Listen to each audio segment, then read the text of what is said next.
Hello viewers, আসসালামু আলাইকুম। আজকে আমরা আলোচনা করতে যাচ্ছি ইন এর ব্যবহার নিয়ে। কোথায় কোথায় ইন বসবে, কি কারণে ইন বসবে এবং ইন এর অল ডিটেলস সম্পর্কে আজকে আমরা একটা ধারণা নেব ছোটখাটো। তো চলুন শুরু করা যাক। ইন ইন শব্দটি একটি প্রিপজিশন শব্দ, এটা আমরা সবাই জানি। এটা টু ডাইমেনশনাল কাজ করে। যেমন কোনো কিছুর ভেতরে ভেতরে থাকলে এটা ইন হয়, মানে একটার ভিতরে, মানে এটার সাথে একটার সাথে পরস্পর সম্পর্কযুক্ত। আচ্ছা, স্ট্রাকচারগুলো আমরা দেখে নেই। স্ট্রাকচারগুলো হচ্ছে কোনো স্থান বা জায়গা বোঝাতে আমরা ইন ব্যবহার করব, বা স্থান বা জায়গার ভিতরে বোঝাতে আমরা ইন ব্যবহার করব। অবস্থান বোঝাতে আমরা ব্যবহার করতে পারি, যেমন হি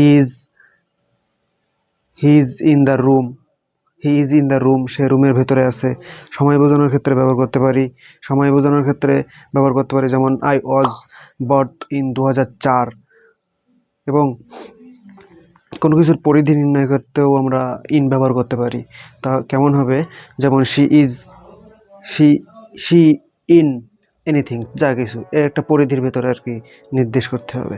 আচ্ছা, একটি ছোট্ট নোট হিসেবে আমরা ব্যবহার করতে পারি যে কোনো কিছুর ভেতরে থাকলে সেটা ইন হবে। কোনো কিছুর ভেতরে থাকলে সেটা ইন হবে, আর কোনো কিছুর ওপরে থাকলে সেটা অন হবে।